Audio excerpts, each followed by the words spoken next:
जो चलिए प्रश्न को पढ़ते हैं। प्रश्न में दिया है हरित लवक में पर्णहरिम इसमें उपस्थित होता है। तो इस प्रश्न की मुख्य अवधारणा है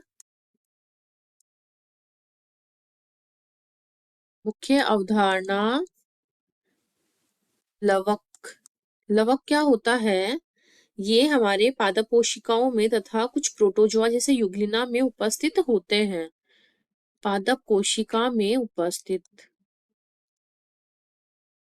और ये क्या करते हैं? ये इनमें विभिन्न प्रकार के रंग उपस्थित होते हैं। तो ये रंग के आधार पर वर्णी लवक,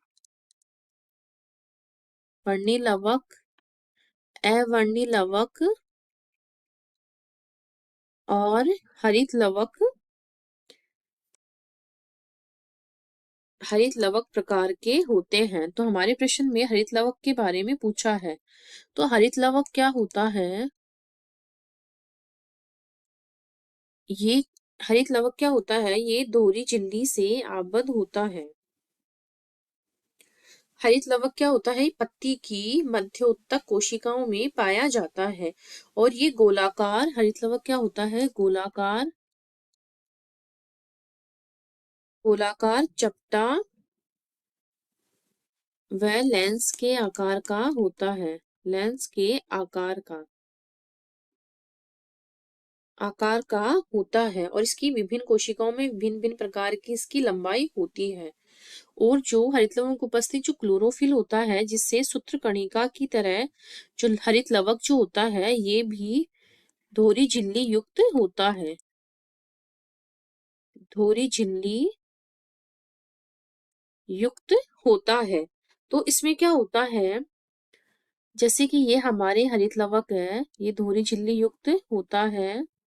तो इसमें जो हरिमहीनता होता है वो किसकी उपस्थिति के कारण आता है? तो वो आता है थाइलेकॉइड्स। इस प्रकार थाइलेकॉइड्स सिक्के की ढेरी के रूप में एक के ऊपर एक उपस्थित होते हैं, जिसे जिसे क्या बोलते हैं? ग्रेनम बोलते हैं। ग्रेनम बोलते हैं। और ये आ गया इसका बीचा भाग, जिसे स्ट्रोमा बोलते हैं। तो स्ट्रोमा क्या होता है? ये हरित लवक की जो आंतरिक झिल्ली जो होती है, आंतरिक झिल्ली जो आंतरिक झिल्ली से स्ट्रोमा आंतरिक झिल्ली से घिरा हुआ होता है और घिरे हुए जो स्थान होता है उसको क्या बोलते हैं? स्ट्रोमा बोलते हैं।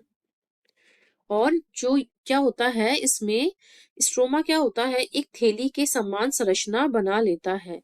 थैली के समान